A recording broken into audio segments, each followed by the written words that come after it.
crowd than what I usually speak in front of. So I gotta say, I was telling my teammates, this was probably the most nervous I've been for a talk in probably the last couple of years, because it's not the audience that I'm usually standing in front of. So, and one thing you might notice on my opening slide here, this was a slide I actually stole from our Pioneer Agronomy Conference, not this year, the year before, Jay, I think this one came from.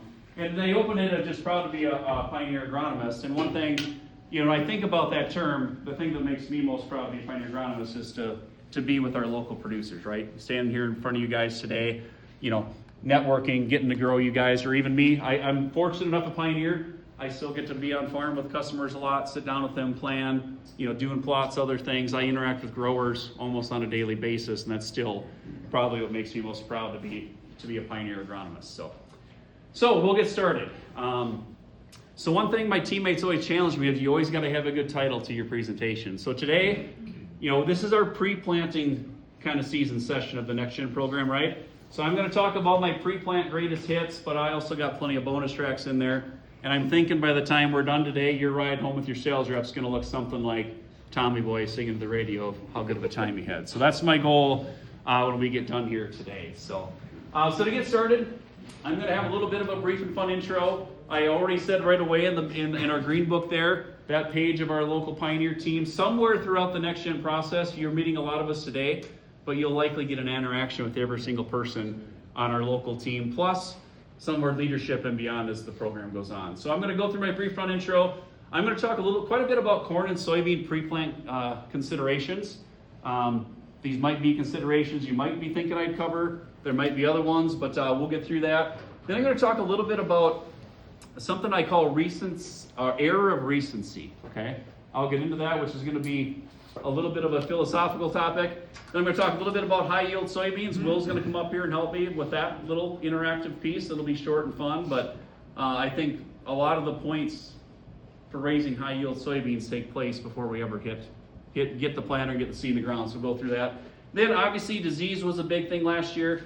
I'm just going to close on a couple slides as you think about disease management for the future and kind of what's coming to market to help you guys make decisions to be profitable year in, year out. Okay, so one other thing, Pioneer is celebrating its 100th year. I'm not going to go through that whole spiel today, but it is our 100th season.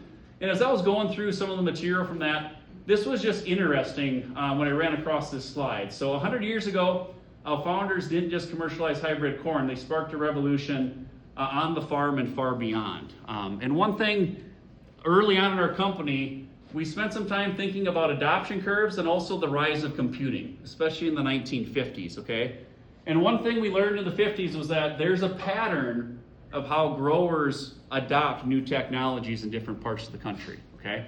And then there's also computers. We were realizing in the 50s are going to be a big thing. And you think about today, I could spend an hour talking about where AI is going, and it's going to be exciting, and you'll learn a lot about that through the Next Gen program. But the one thing about this adoption curve and innovation is when we look at Southeast Minnesota and Pioneer and other things, Chris Horb, you and I have talked about adoption curves. When you come to Southeast Minnesota, when you look at adoption curves, this group here is in probably the top 2-3%. You are the fastest adopters to new technology in the country, okay?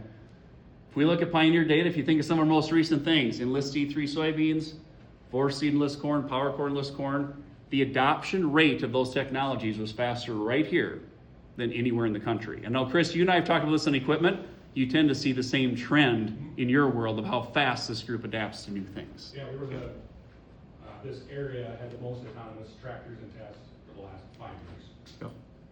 Yep. So it interesting. In our world, yep, for sure.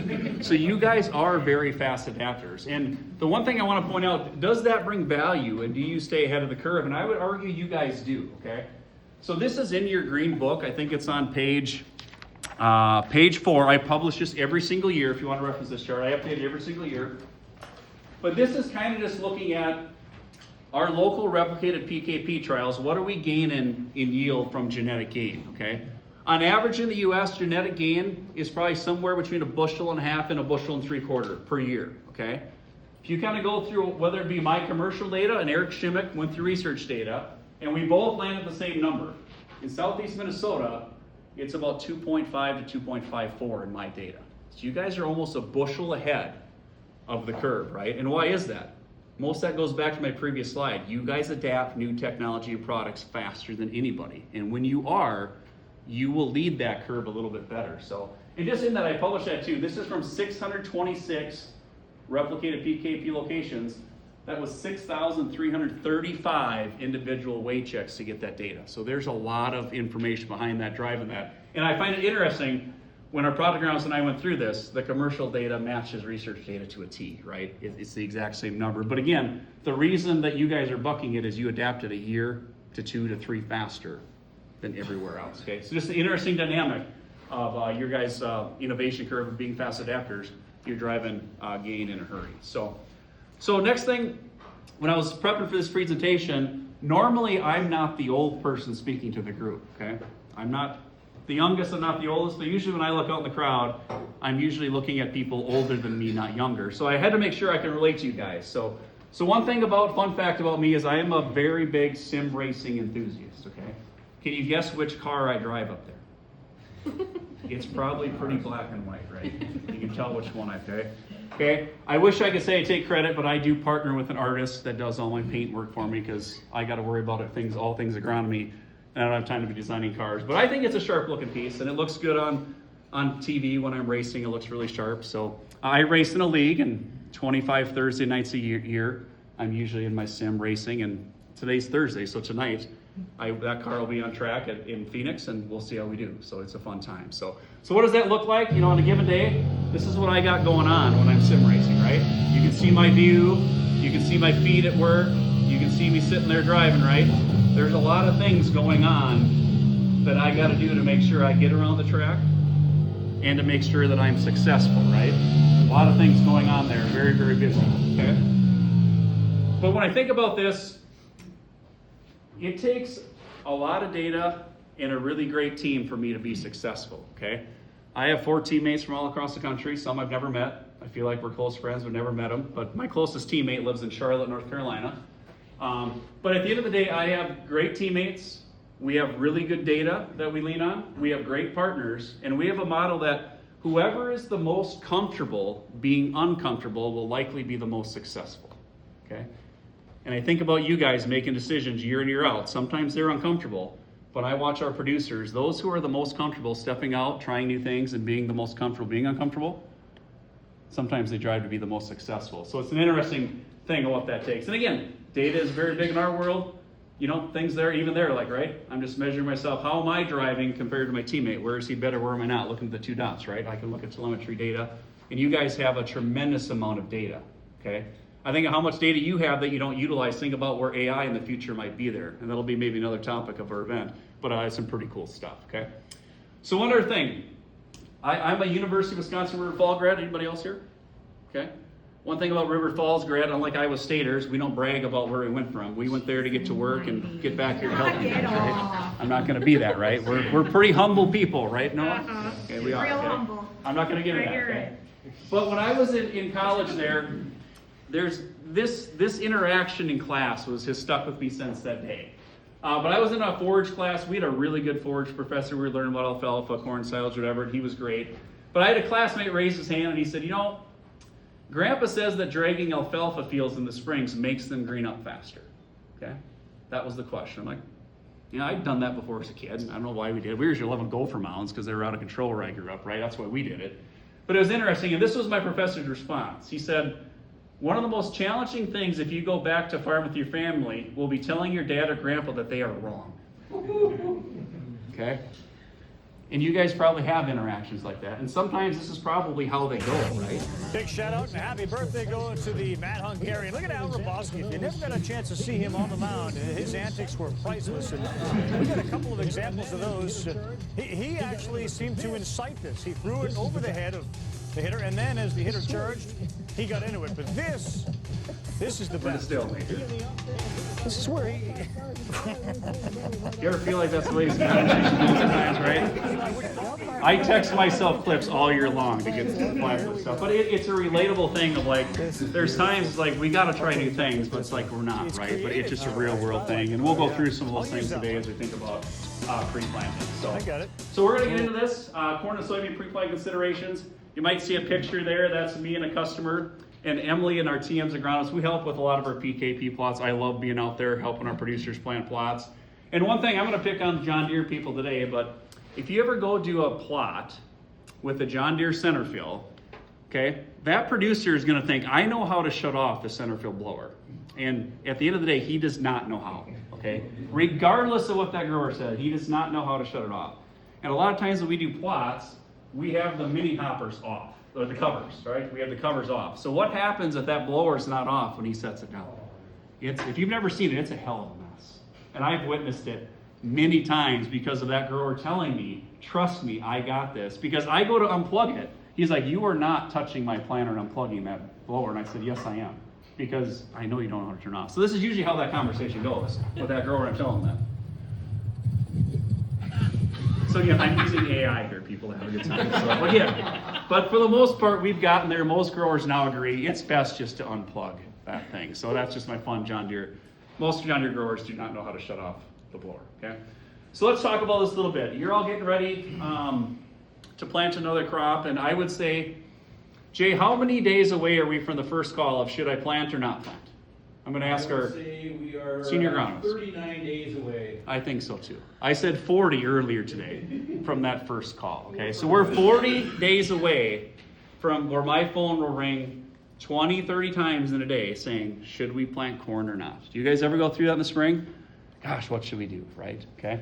And one thing is we have been tracking data on this. So within your book there, you can look at this later. It's in there. I think it's on page somewhere around 33. Okay, this chart's in there. We've been tracking this for 9 years. So what we do here is we plant anywhere from probably 55 to 70 replicated plots a year. We've been tracking yield by planting date all the way back to 2017. Okay, and on given years, you can see very positive. There's differences, but over the 9-year average, every day that you're delayed planting corn, you're losing 0.45 bushel, okay? There's no starting date to this, and every given season is from when the first day we plant till we finish. Every day that you're delayed, we're losing 0.45, okay? It's the average. We do the same thing for beans. We've done it the same years, 2017 to now. That 9-year average is 0.18 bushel, okay? So we're losing 0.18 bushel per day of delayed planting, okay? Pretty straightforward numbers. Those charts are in your book on page 33, okay? So let's go through this. So which crop should we plant first? I feel like this has become one of the more frequent questions of the last few years. Who feels like there is a trend of beans going in earlier or maybe first? Okay. Who thinks we should plant beans first? Show of hands, okay? We're gonna go through this, okay? High detail, okay? So let's think about it. Let's go through some math here. So I said 9-year average, 0.45 bushel of corn, okay? I'm using $4 a bushel of corn for this equation. It could always be different. I just use $4 for this equation, okay? That's $1.80 per acre per day. That delayed corn planting costs you guys from a yield standpoint. For beans, I used $11 for the example. It was $1.98, okay? So beans were a little stronger, but it's not a huge difference, right? One thing I got to point out, I did not put any corn moisture or drying considerations into that. I'm just looking at yield in this example, okay? So I would say if we put in, we're having a little winter corn because of delayed planting, that could probably steer it to 50-50 pretty quick. Is that a fair statement? I think it could, right? Depending on what we're doing for maturities, okay? So that's the difference, okay? So let's have a little factor fiction game here, okay? So factor fiction. A lot of people that say I'm planting soybeans first because they can handle cold soil better. Is that fact or fiction? Anybody want to throw a thought on that? I think soybeans can handle tough conditions better than corn. There's not a right or wrong answer here, guys. Don't be shy. I think it's another layer, maybe. Yep. Right? So Yep. I think that your stand establishment in soybeans, if you lose an extra 5 or 10%, Yep. it's less. Soybeans have the ability to make up Make ground up. more than Yep. corn. I can So say, yep. the soil itself, I don't know if it matters. Yep, for sure. I don't disagree. I think soybeans can be a little more resilient when stands get compromised. I would agree. Yep, I think that's a fair statement. Absolutely. Get free replanted soybeans. What's that? I'm sorry. You got free replanted soybeans. Free replanted soybeans. You know, we our platinum customers get 100% replant on corn too, right? correct me if I'm wrong, I'm the agronomist here, right? Tim, I think it's fair. So, yep, but yeah, I do agree. We do offer that, yep. And one thing on the beans too, just to be clarity, we also offer 100% replant on replant. I had one grower that had to replant twice, and we do that, so keep that in mind. That goes to infinity until you get a stand established, and the treatment's included every time too. So just for the record, I had a guy, he got hailed off. It was a heavy manure field. He replanted in June. Seed corn maggots took the whole stand out. We had to plant again, so it took us 3 times to get there. It does happen. So I'm just gonna show data of this example, okay, to go through it, okay? So I'm gonna use last year as an example, okay? If you go through it, this is all in your book there, okay? Our April planted corn, through all of our plots, all our entries, we were 95.8% emergence rate. I would say overall, that's pretty good, right? The tag says 95. That's pretty good, okay? Soybeans last year, April planted was 67.5, okay? Not every year is going to be the same. It's just a one-year example, but that was the difference, okay? And one thing I will say, I probably saw more chilling injury on beans than I've ever seen last year. Something I don't always look at, but it was there, right? So in some cases, you know, I think our data through a 2-year study might say corn's a little better, and I'll show you a little bit more data on this as well, okay? One thing in your book, we always publish stand establishment data. This is actually just an example of the corn chart. These are on like page 30 of that book. And one thing that we've done, and Ashley Storby deserves some credit for this, we brainstormed this. One thing we do track is stand establishment by hybrid by planting date. So in this chart, we're showing planting dates. Here we're showing percent of emergence, and every color is a different hybrid. So every dot is a planting date, right? But one thing like this example in this hybrid, whether you planted it April 13th or you planted it May 20th, it was the same final stand, regardless. So we do publish that data. The one thing nice about those charts is, look for hybrids that have a trend of just really strong emergence, right? It might dictate what you put in the ground first based on that, but that data is really good. And the way we visualize it, I feel like this has been a better way than a bar chart. I feel like it's maybe a little bit more decision value than just looking at a bar chart of what was the final stand count, okay? But one other thing I want to say on soybeans, and I'm not knocking early planted soybeans, I'll show the example here, but I did go through, we've only been doing soybean stand counts for a couple years. It's not something we did as a standard practice, but we stand count every entry in every plot now, okay?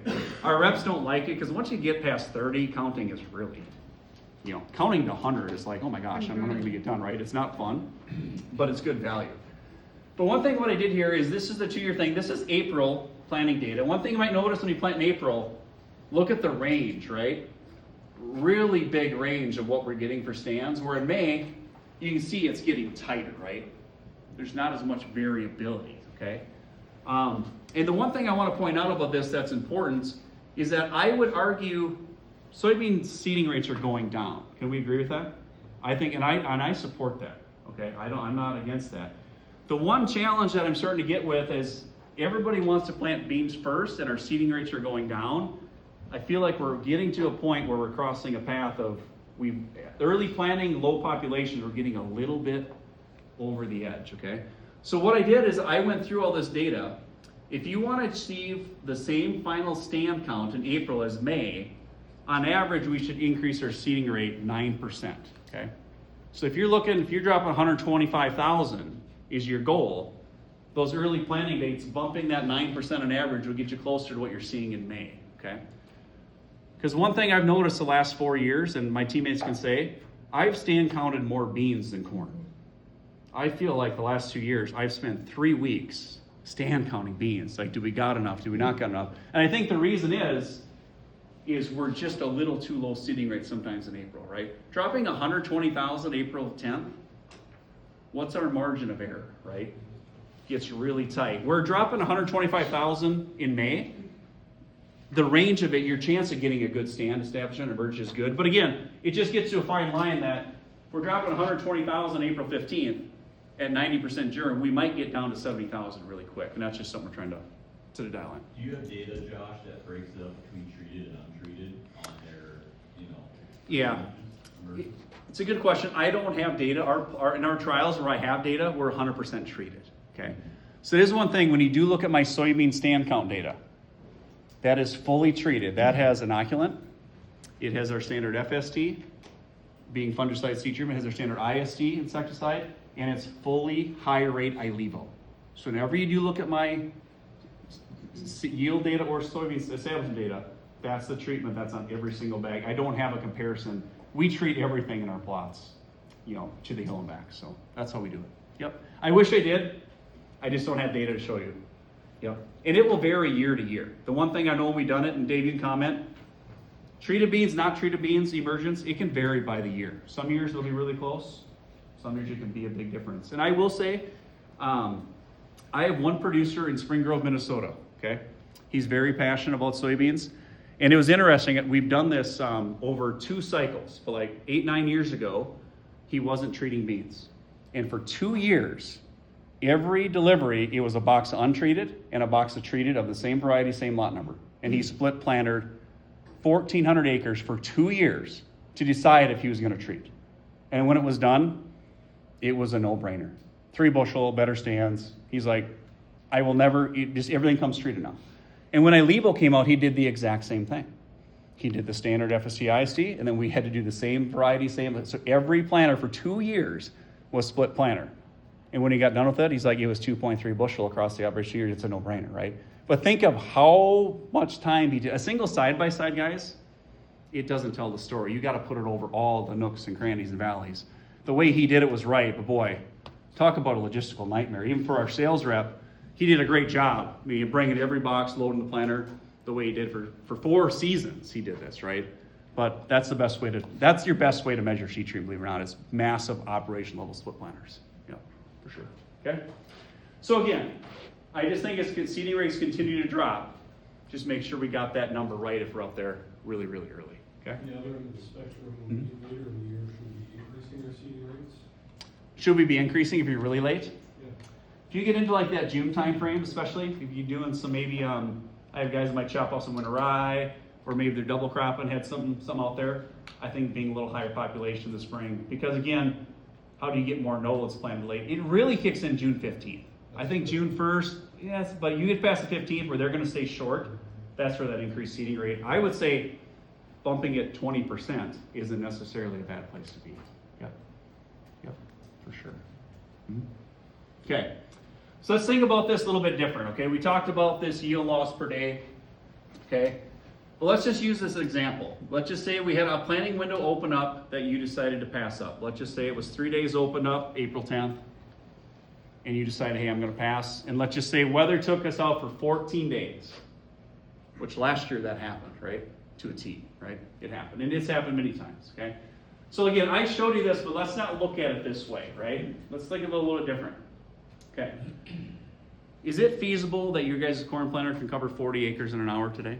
Is that a possibility? Can a single planter do 40 acres, especially with high speed? I think some of you guys could probably outdo that, I think, right? I'm just going to use that, okay? So let's just say use that as our example, right? Okay? If that's the case, not planting that first window would have been worth $1,008 per hour gross revenue to your operation if that planter would have been running at 40 acres an hour, right? It adds up really quick, right? Okay? That's another way to look at it, okay? So again, when you're thinking about today pre-plant, also being ready, the crew, the equipment, the planters, if that window's open, you know, a 14-day delay, it's a big difference when you think about what you can be producing per hour. That goes back to your NASCAR thing, that's 40 Yep. days to pit crew. Correct. Yep. Absolutely. Because if you're going 200 miles an hour, what's the 1.5 seconds delay of a pit stop on track? It's about 2,000 feet at 200 miles an hour. You could lose a quarter of a mile over one lug nut not getting on, or one fumble, one slip, right? That's how big of a difference it can make, right? But again, it adds up really quick, okay? So when it comes back to, I was talking about, should we plant corn or beans first? If you really look at this, the right answer is we should try to find a way to plant them in parallel, right? Because if I use that exact same example, right, and I use 40 acres an hour again, right? If you're out there planting corn for 14 days, and then you switch to beans, if you could have been planting in parallel with your corn planter, it's about $1,108 an hour, okay? I personally have producers that have a tractor and a planter, and they don't run them both at the same time. The reason is we can't afford the labor to have a driver of that. And I would argue it's worth $1,108 an hour. You could pay that guy $650 an hour and you're still doubling your money of having someone in that seat running it, right? It's crazy what that comes up to be. So it's a different way of thinking. When you think about, 0.5, 4 or 5 bushel per day, it doesn't seem like much, right? If you think about 0.18 bushel per day, when you put it from an hour standpoint, being efficient, making sure the equipment's running when the time is fit, the time per hour really adds up quick, okay? Any questions on that data? Like I said, all that data is in your green book.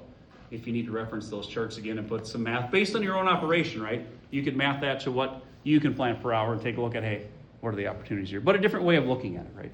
Let's look at it that way. Any questions on that before we shift gears here?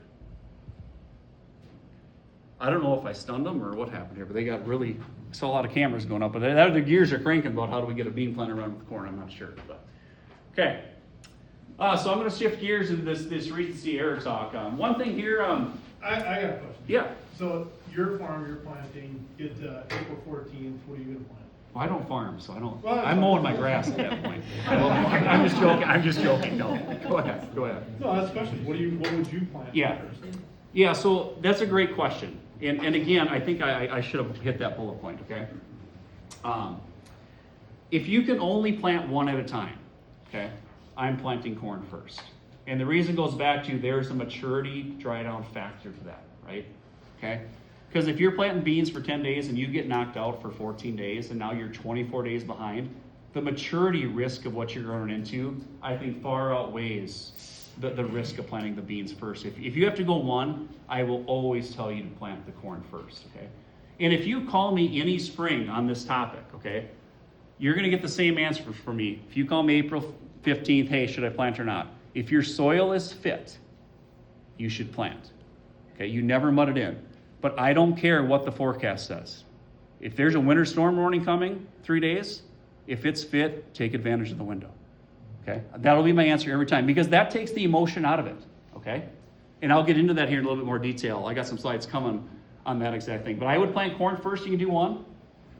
Obviously, planting in parallel is getting popular, and I think it's the future. But I'm still going to choose corn first every day. That's just my opinion, right or wrong, because of the maturity risk. Yeah. And we've had some very fortunate falls in recent years. We have been very blessed with. I think fall harvest the last few years has been wildly nice. At some point, that will change. And boy, wet corn in the fall, it's been a while, man. They're miserable falls when you're just fighting moisture all fall long. Yep. So that's just my opinion. Yep, I'd plant corn first. Okay. Okay. So one thing I talked about, we plant a lot of plots out here, and when Emily's helping me, Emily is a great helper. I bet Emily and I have done 75 plots together in our career. A lot, okay? But this is a pretty common scene when Emily is out helping driving the Ranger, right? Hose is dragging, didn't clip them on, no thought. And again, I mentioned most of these videos are AI. This one's not. This is just Emily when she's helping do plots. But with that said, she is one of the best plot helpers I've ever had. She's great. But sometimes that simple clip of the bungee cord could save us a little bit of heartache at the end of the field. Yeah. I know, he was your TM too, Josh. Jeez. If you join that Snapchat group, I promise you I will snap you some of the shit that goes wrong with a plot, okay? It is epic. I guarantee we will melt a hose. We will melt a bucket or 2 or 3 or 4, and there might be a bag fire in the back of the Ranger once in a while, okay? It's okay, but it's good. But with that said, if you've never done a plot with us, we do a great job. We're highly professional. We have very specialized equipment. In most cases, I can go to a 24-row, center field planter. We're in and out in less than 45 minutes on 10 entries. We are that efficient with how we help do that. So it's a great way to do it, okay? So let's talk about this error of recency. So when I put up there, I said, beware of the error of recency, okay? And recency error is defined as a cognitive bias that occurs when someone gives more weight to recent events than to a broader picture, okay? That's what it means, okay? And I would argue we probably go through this in agriculture as much as anybody, okay? We work in a very emotional business, right? Okay? And I'm going to go through some examples of this here in things to come. And here's example number 1. Let's go back to year 2013, okay? See this picture, this little guy in the snowmobile, okay? This little thing. This is May 2nd, 2013. He's checking his seed because he planted. Because May 2nd, we got 17 inches of snow. And we'd been planting corn already, right? So he's out here Seed's in there, he's out checking, see how things are going, right? And when you think about that, 2013 is a year we'd all like to forget. The prevent plant year just would not stop raining. We couldn't get in the field. Even when we did, it was a disaster. We were replanting. Then we decided to put cover crops in that was full of water hemp seed for uncertified seeds from the Dakotas, and we introduced that. It was just, nothing went well, right? But when you think about recency error, right? 2014 wasn't looking like a good spring either. It was just, weather was tough. And because of what happened in 13,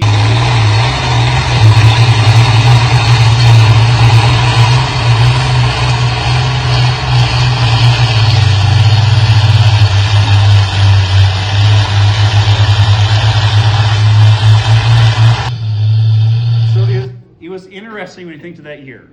Even though we worry about this all the time, but because of what happened in 13, we did not care. I bet we pulled out 100 planters stuck in the field in 2014 because we were not going to get that crop in like in 13, right? And it was all because of what happened the year before, right? Funny story to that tractor. I learned this unbeknownst, right? But Caleb is the proud owner of that tractor. I do. Okay? There's a story behind it. Yeah, so, Yeah. gosh, I had a Pullman tractor at the time. This was, gosh, I don't know, 4 years ago probably. Like, I'm too busy, I can't pull tractors anymore, right? So this guy that you've seen the video of texted me and said, hey, are you interested in trading this farm tractor for a Pullman tractor? And I'm like, I don't know, I'll take a look at it, right? So brother and I went to go look at it, and we're talking to the guy, and we almost have a deal done.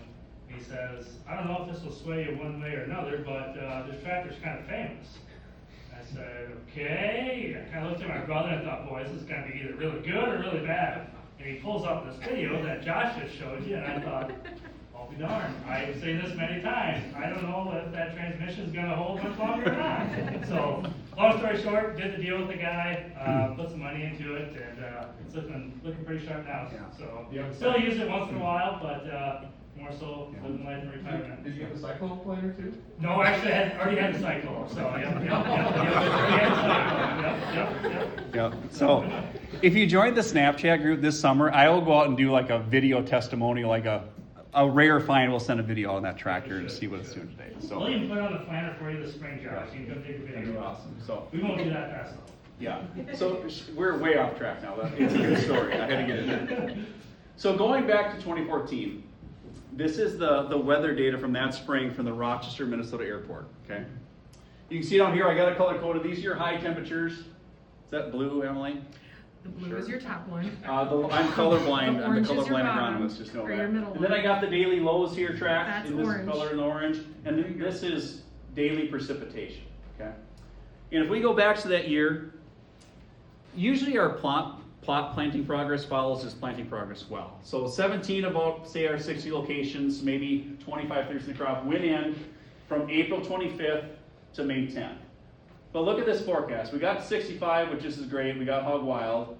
Then we picked up like 3 days of rain, and these were our lows every night. 32, 36, 40, 33, 22, 22, 32, 26, 24, 38, 37, 32, 30. Does that excite anybody about planting corn with rain every other day? But we did. You guys pounded it in through that forecast, right? And that's what those locations yield. Those first 17 went 213. Then you take this May 5th to May 19th. Okay, we got back to the 60s again, but look at our rainfall. We got a big rain, then we were 42 for a low, 31, 26, 21, 31, 30, 27. We're right to May 20th, right? This corn still hasn't even emerged, right? With those temperatures, it's still sitting there. And those 28 locations, we pounded in half the crop on those conditions, and they averaged 195. Then from May 20th to May 25th, we finished out, had a little better temperature, still some rain. Those averaged 185, okay?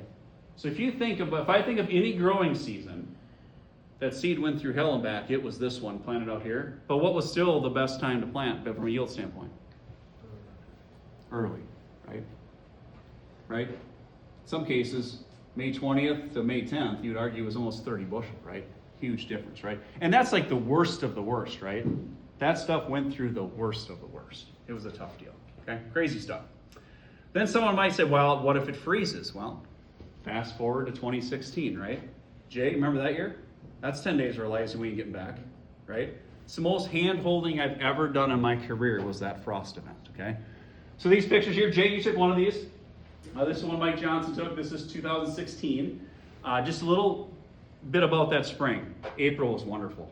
We planted the whole crop almost in April, and it was up and off to the races early May, right? You know, these pictures are actually taken May 15th is where it comes from, right? So I went out that night and actually just north of the road, I put up a time-lapse camera because I was worried about it. And this is May 15th, 5:50 a.m. was that picture, you see the frost on it. So I got up that morning, I went to my weather apps, and the lowest low I could find was like 29. I'm like, oh, 29 degrees, piece of cake, we'll get through this fine, right? Well, then I went out that morning, I grabbed the time-lapse footage, and my time-lapse camera, which again, it's sitting on the ground just above that plant, so it's only 12 inches off the ground. And my first temperature, when I looked at it, was like, 24. I'm like, ooh. It was a lot colder at ground level than weather stations were measuring that morning, because there was almost no dew point. So at ground level, it got cold, right? And it's like, oh, this will be interesting, right? And this is what that looked like. You know, so here's comes May 15th, there's the frost. By 9 in the morning, that plant was done, right? Just laid right over brown. Again, this corn was a little bit smaller than most of the crop that year, right? So it recovered relatively quick, right? We're only out here a couple days, and you can see, again, all the above ground was froze, pretty brown. And from the road, every field looked like it was dead, right? And in most cases, it took till day 10 for that corn to show life, right? I've never seen that widespread of frost in my career, but it all recovered. But with that said, I had 2 customers that had to replant every acre that year. What do you think the common denominator of those 2 operations were, why they had to replant and nobody else did? It was the same in both situations. Planted early? No, Shallow planting? shallow planting, 100%. Both operations, average seeding depth was 1/2 inch. Okay? Me as a good agronomist, you gotta ask the question, right? I'm like, you gotta ask, okay, why are we a 1/2 inch deep here? Both responses were, it was perfect last year. They never checked the planter once the whole year. They just pulled it out of the shed, planted every acre, and assumed because it was fine last year, it ought to be fine this year, right? And that was the only difference. The growing point was that much closer to the ground, and the frost actually got there, right? Just another important thing. Remember Reed? Yeah. So one of my old sales reps, so I used to work for Pioneer Free during this year. Yeah. One of my sales reps outside of Heartland, he had like a couple passes Yep. that got hit and didn't come back. And it was like a Hardy Boys mystery. Finally figured out we'll talk about checklists later. Yep. He had a checklist of everything he needed to do to start his planter. And he didn't get the 3-point down to the right spot, and so those passes were just Shallow. enough. Yep. So another reason, hey, seeding depth does protect you from early frost as well. Okay? Crazy stuff. And that year we took it all to yield. That's one of the few years that yield by planting date was a dead wash. There was just no difference, right? But at the end of the day, I had nothing to compare it to because everything either froze off or wasn't planted, right? But at the end of the day, it all reset, regrew, everything just yielded the same. But it was a stressful moment. Definitely a stressful moment. There's nothing worse than watching your corn brown with no progress for 10 days.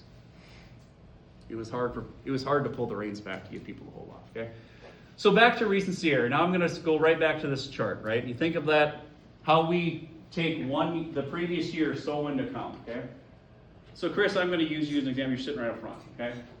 Chris, let's just say, you call me 2018, maybe you're like, boy, last year early planting was good. You call me, Chris calls, Josh, what should I do? I said, if it's fit, let it rip, right? Sorry, I have people in the audience that know my take on this, okay? So I'm playing off them. Okay, but Chris, you're like, The soil's cold though. it's cold, right? And let's just say you wait, right? Okay. Then 2019 comes, maybe you get a little braver, you call me again, because these same people call me here, and you're like, boy, the forecast really looks bad this time. And I said, if it's fit, let it rip. And you wait, right? Well, there's the 3 years. 2020 comes around, he's like, you know what? I'm in.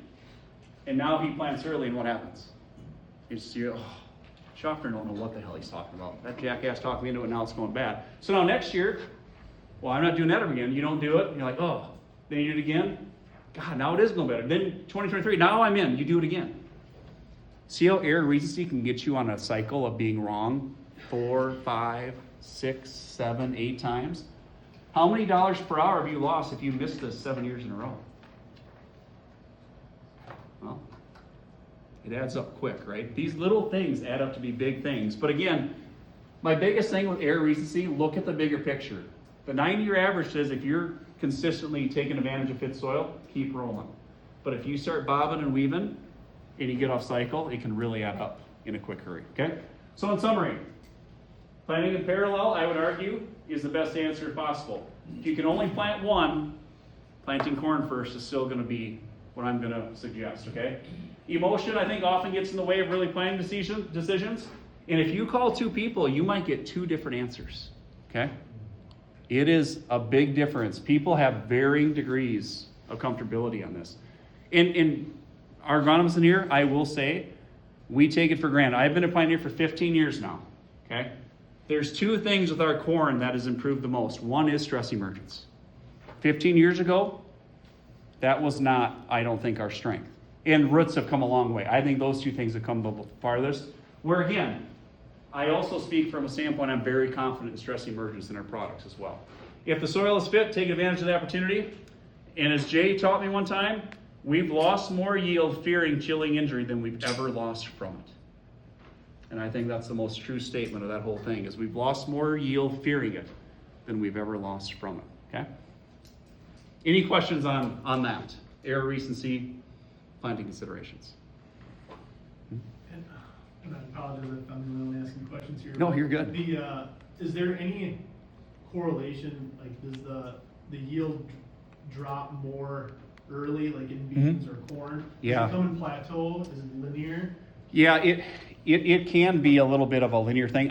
Some years I'll publish the curve. I always do it as a trend line, but if I really studied out, which I have the day I've done it, it does tend to be, as you get like past May 10th, it gets steeper, right? For corn and beans the same? Yep, both do the same. It's a similar curve, yep. Once you get past May 5th especially, it does get steeper. But we do it per day every year. With that number over per day, it's the right average. But yes, it's not a straight curve. It is linear. It'll get steeper the later you get in the planting season. Yep. Is there a point where it's too early to let it rip when you? Yeah, I mean, yeah. I remember 2-3 years ago? When Yeah. it was March and 90 degrees. Yeah, we have to use a little common sense. 2012, we could have done it. That's the only year I could have say. In 2012, you could have planted the whole crop in March and got away with it. That was an anomaly, right? Just a crazy anomaly.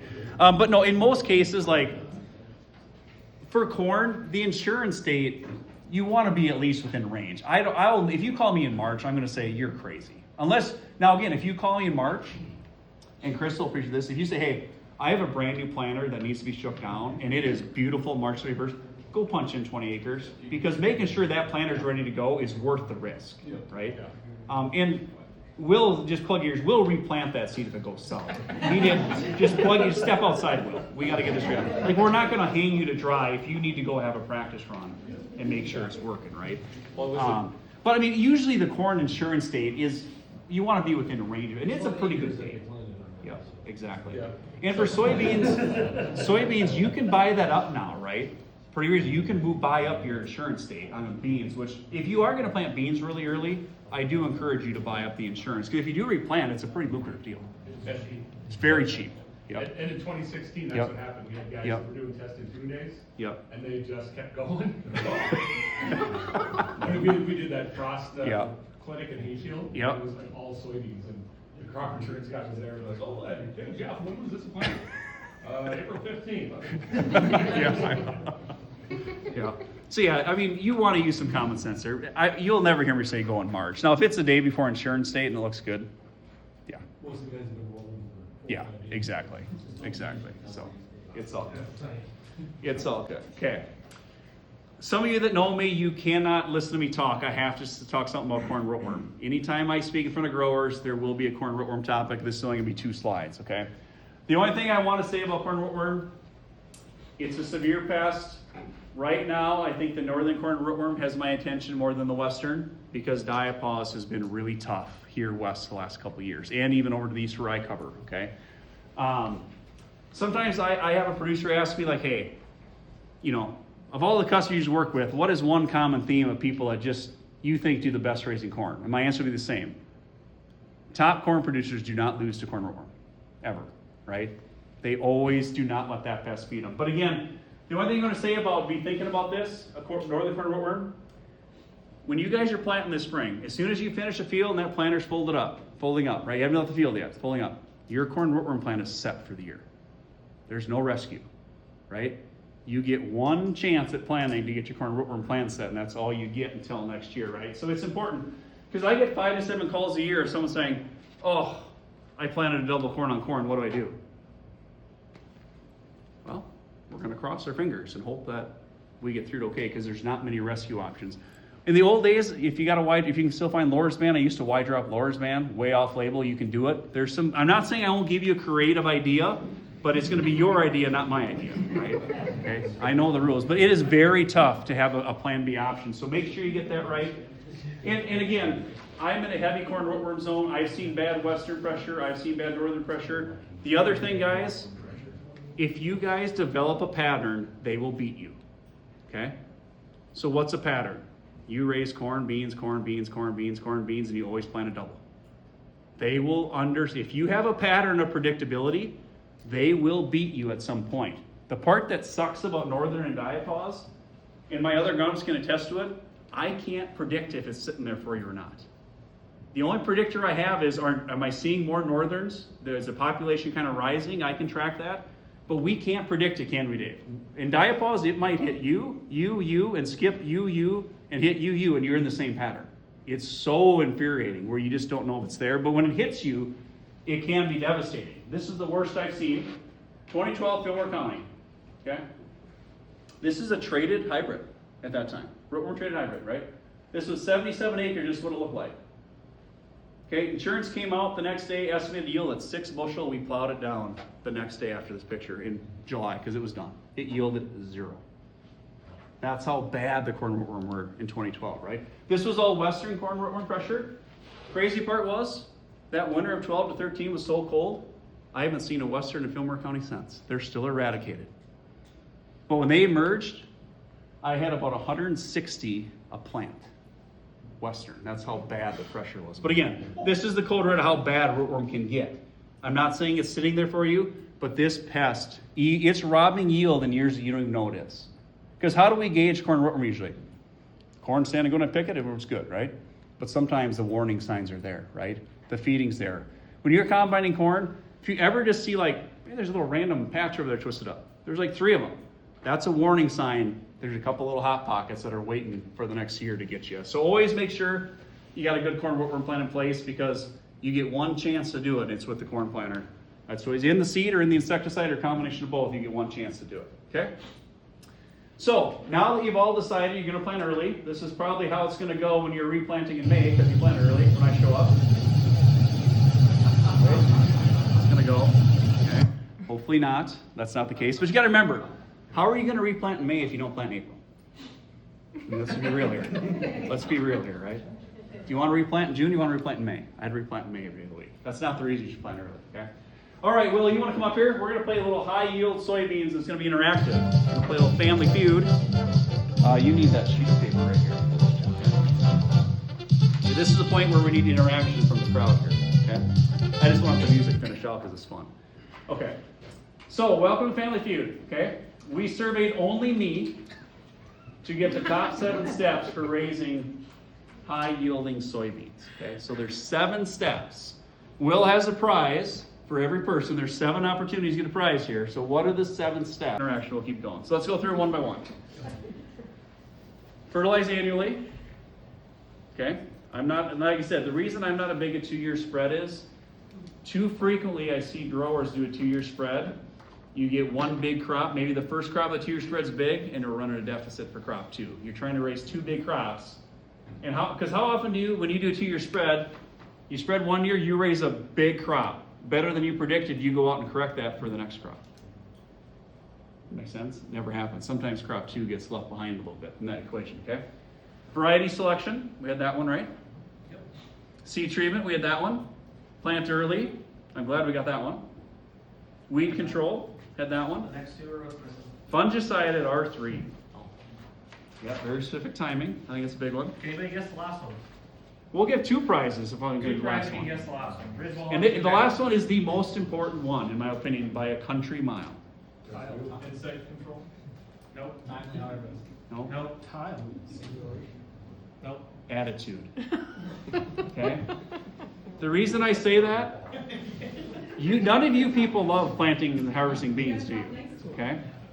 Everyone says, as an agronomist, people complain about how much they don't like beans, okay? Treat a bean like a second crop.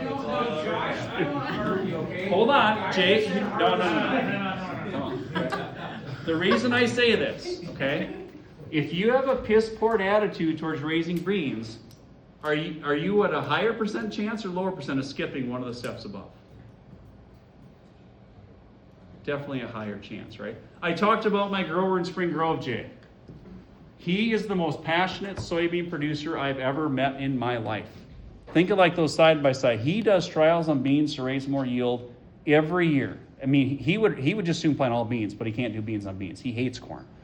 But his attitude, his production on beans is phenomenal because he thrives year in, year out to raise good beans. And he never, of these steps,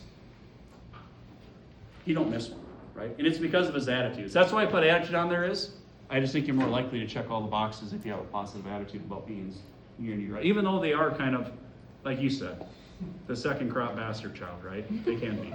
They're frustrating because they don't always cooperate, but the more you do, the more they'll cooperate. When you do look at our bean yields in our data book, the reason I talk about how we treat beans and stuff, we don't talk about that enough as employees.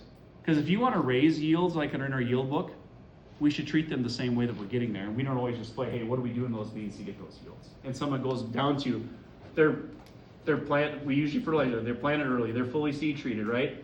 We do fungicide in 75% of those locations. There's a reason why those bean yields in our plots are as high as they are, okay? So that's all I got on high yield. Any question on high yield beans? This could be a whole 50-minute topic, but again, I'm just covering pre-plant and I got about 5 minutes before I gotta wrap up, okay? Okay, my last things on beans, especially not so much for high yield, okay? Okay, a 1.5, a 1.7, a 2.1 variety bean. What order are you planting them in on your farm? Zach? Correct. Always plant the earliest first and the lates last, okay? Not only from a harvest standpoint, but even from a yield standpoint, I think you have better revenue per acre. The reason I say that, we publish this in our ARBs, okay? How many days it takes to get to 13%, okay? The 1.5 is 120.9, the 1.7, 121.3, the 2.1, 124, okay? If you're planting along, you spend 2-3 days and say you plant the late ones first, plant for 3 days, plant for a couple days, finish for a day. How are they gonna come ripe? Same day, right? Almost the same day. Now again, there'll be differences, don't get me wrong. But again, some of this is also harvesting the moisture plan. I will say straight up, the last 2 falls, it's been a nightmare, okay? And it's been Mother Nature's fault, not the planting order. It's just been, when you get 10 days of 80s and sunny, it's gonna get away from us, right? But anything you can do to keep that in favor. And the other thing is, early beans planted late, you will take a yield hit, right? The later you plant early beans, it's more of a yield hit than late beans planted late, right? It's interesting. My Spring Grove, really passionate grower, when he plants beans after his winter wheat, June 15th, he plants 2 3s. After peas. Yeah, he goes full season, and what he raises, it blows my mind. But he's patient enough to let him, it's an October harvest, right? But he does the opposite because the yield, he's like, the yield is 10 bushel. But he accepts, I'm taking a frost risk, but if I freeze 1 out of 10 years at 10 bushel an acre, he's like, I'm way ahead, right? It's interesting when you look at that. So don't be afraid to plant later beans late either, okay? Yep. What's that? I've always wondered that, but, Yep. you know, back to your comment about throwing the baseball bats and whatnot, the old man. Yeah. You gotta plant the warm one after the peas. Yeah, I know. Yep. I argue the opposite. Yep. Even if you can get them to mid group 1 or late group 1, even if you can just get them that far, you'll see a nice advantage. Yep. With that though, like planting that late, does that change the frost risk at all, or just? It definitely does, but I would argue after peas, there's a frost risk no matter what we plant, right? Yep, for sure. But there's always a risk in that equation. But if you think of how, like, maybe we'll have a fall frost once, 1 out of 10 or 2 out of 10. If you can find 5 to 7 or 8 bushel a year, you can take some risk over time. It'll balance out, Yep, it'll be in your favor over a decade for sure. Well, that's been part of our problem last few Yep. years too, we haven't had nerve frost. Yep, for sure. So let's get to the last topic, because obviously disease was a big thing last year. And when you think about recency error, what's the disease most of us are talking about today? Southern rust, right? I think it's fair. That's the one on most people's mind because it's what happened last year. But if you go through the last 10, 11 years, we've had 3 disease epidemics. This one is 2015. This is down in Orinoco, Minnesota. Do we have some in Orinoco? Rochester? Yeah. So this is right by Orinoco. You can see the big power line going through there. It's right when they built it, actually, in 2015. But this was a time-lapse camera my colleague Brian Buck and I put up. We just put it up for fun to see what a corn crop looks like. They sprayed herbicide. We put this up and just put it there for, let's just watch the corn grow for fun, right? We put this big post up. And this is what we caught, okay? So this will go through. This is July 30th now. Things looking green. Everything looking good. August 7th. We did not spray fungicide in this field. August 24th, you see northern coming. August 31st. September 8th. And by the 15th, it was over. That was from northern corn leaf blight, right? No fungicide intervention, but it was bad in 2015. Just horrible, right? Fast forward to 2022. This would be in me and Emily's territory. This is in Mabel, Minnesota. I had a time lapse up, just look at some tar spot tracking. That's August 26th. Here's September 4th. Here's the 7th of September, 9 a.m. My next advance of the slide will be the 24-hour change. So when I click, this is 24 hours later.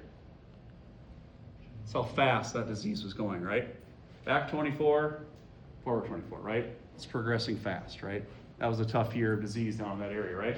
And then fast forward to 2025, we had the southern rust progression, which it was aggressive, right? And where it was heavy, like me and Emily in far southeast Houston County, Fillmore, you know, it was aggressive. But again, it's a reminder of, we're all worried about this one, but we, in the last 10 years, it's been 3 different ones that has come and that have really got us a big yield hit, okay? So thinking forward, one thing we got to figure out is how do we do a better job managing fungicide and timing, okay? So this is something I did at a crop shop last fall. But what I'm looking here, I used AI to do a simulation of southern rust progression, okay? This is just a simulation, okay? Just hear me out on this, okay? So what I did, a southern rust spore, when it lands on a leaf, the infection can start to show in 5 to 7 days. And within that time, it can start to replicate, okay? And Jay, we were in last week at an Iowa State meeting. It was more aggressive than I thought. Like, it blew my mind, right? So in this prediction model, I said, hey, let's just say that one southern rust spore landed, and in 5 to 7 days, it's reproducing 100 spores, okay? And Jay, we found it can do 100 to 200 for many days in a row, right? It was crazy, right? So in that scenario, in perfect conditions, if you had one spore land, by day 27, you could have 1 billion. Okay? We think about water hemp seed production, disease is really aggressive, right? So in the other simulation over here, I said, well, let's just say we intervene with a fungicide on day 10, okay? Now the simulation, well, it'll take 53 days to get to 1 billion spores, right? Okay? So you think of that equation, right? How do we figure out what days 0 to 10 is? Because at day 0 and day 5 and 6, Jay, we don't even see it, do we? But that's when the fungicide needs to go on, is to get ahead of that replication effect. Because one thing we've learned, historically, we've always just sprayed between VT and R2. Is that a fair assessment when we're spraying fungicide? I think in my career, that's when I've encouraged guys to spray, right? But when did we determine that was the best window? Well, back in 2014, 15, 16, 17, 18, that's when we kind of figured, hey, that's the window. What diseases did we not have back then? No tar spot. Definitely weren't spraying for southern rust, right? That has changed a little bit, where in some cases, when we do see some tar spot or southern rust, if it's coming in early, if you're not in front of it, it's an uphill battle to control this stuff, right? Where some cases, earlier applications are looking better than the R2s and R3s. And the fear of that is, well, we're going to run out of residual, right? That's been my fear too. Like, man, if I spray pre-tassel, we're not going to make it, right?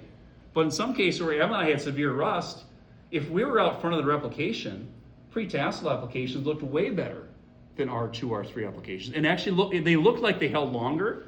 Even though the residual ran out, it's just this replication effect was so in our favor that being in front of it was a big deal, right? And we did a trial. This was a trial we did in Harmony. It wasn't because of southern rust. We were just doing some timing trials with Corteva. And in this case, you can see we got these blocks here. And we had 6 application treatments. One was July 11th, July 21st, then July 31st, August 12th, 21st, and then all the way up to September 1. Then we had an untreated check.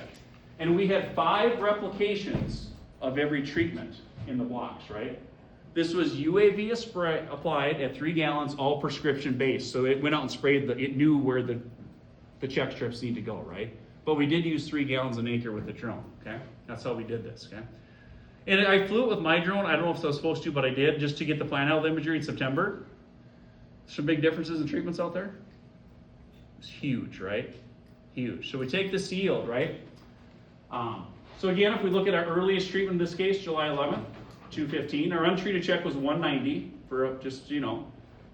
That one really early one was 215, 21st, 229. We can see here was our high on July 31st, and then so on and so forth, right? But when you think about tools come to market, you know, we do have a new fungicide timing model come to market, okay? And the ultimate goal of that model is how do we live in this bubble of timing, right? We don't want to be too early. We don't want to be too late, because obviously you look at even 10, 12 days difference application, it was a big difference, right? Will we hit the bullseye every time? No. But if we can live in this bubble, maybe at a 75% higher percent chance rate than us just, well, I think it's time to go, right? I think it'll be a valuable tool, right? Okay? And again, I can't give a whole presentation of this, but again, if you sign up for this, not only do you get field by field monitoring, well, you'll get, you know, field by field, hey, we're good, you know, it's coming, we're 2 weeks out, 1 week out, we're past due, you'll get that weekly. But you can also get access to the disease monitoring across the whole country, right? That's loaded in, you can look at every disease. Where are we seeing disease? Is it moving? Is it getting closer? You can also see that. But it is a tool that's launching. You can start signing up for it. It's free to all of our platinum level customers. It's a great service that, hey, and me as an agronomist, I feel like I can do a pretty good job. When I think about like my geography and Emily, where I'm in the valleys of Houston, right? This model does an awesome job predicting leaf wetness. Leaf wetness is what brings us disease, right? If I can have field by field leaf wetness monitoring, it's a huge deal. Because like for me and Emily, we might be in the ridge on 1,000 acres and we're in the valley on 1,000 acres, where it predicts that valley fog elevation really well. Just gives us a guide like, hey, we're going to prioritize our applications. And again, I got to wrap up here, but again, the easiest way to get going on this, if you can, wirelessly transfer. We can data connect to services like John Deere, Case, Ag Leader, Precision. We connect to them all. That's the easy button, right? We get your boundaries, previous crop, you get as planted in there.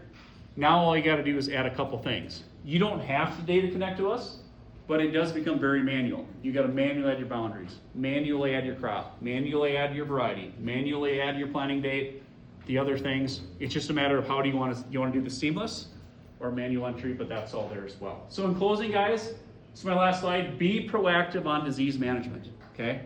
If you're not, it can get you in trouble. And this video, I think, will be a great example of why you want to be proactive versus being reactive when it comes to fungicide timing and disease. Single. He gets fisted and fights it off toward the infield dugout. So he ripped a foul ball and just about killed that manager, that equipment guy, right? Okay, and he's like, you know what? That ball almost hit me. And he decided, I'm signing up for fungicide timing, booking fungicide, and get my applicator. I'm out. He decided, I got to get this done, because that's risk, right? Okay, next pitch. Same spot. Again, slap that way. Same Just about killed him again. That guy's like, damn, fungicide disease is real, right? He's like, well, I'm not going to get timing, but I'm maybe going to book my fungicide. He goes and grabs it. I think he grabs his glove. So yeah, I'm at least going to spray fun. I'm ready now. I got a defense, right? Okay. Next pitch. Same stuff, right? Now they're like, damn, this is getting serious, right? Okay. Now they're like, okay, disease has caught my attention. We're maybe 2 years late, but we're all on board here, okay, all right, guys? Okay? Now the crazy part is, after all this, you know, they finally get out of the way. One more time. Okay, he's even laughing, he can't believe he did it. Next pitch. Board, same spot. Get the dugout again, right? Okay. So with that, guys, I appreciate your time. I hope there were some things there that you guys can take home, do some math, do some things on. There's a lot of good information. Reach out if you have questions. With that, I'm going to turn it over to Chris. And like I said, I'll be around all afternoon. I'll be interacting with you. If you have other questions, just approach me one-on-one, but I want to make sure we give Chris plenty of time. Okay? Thank you all.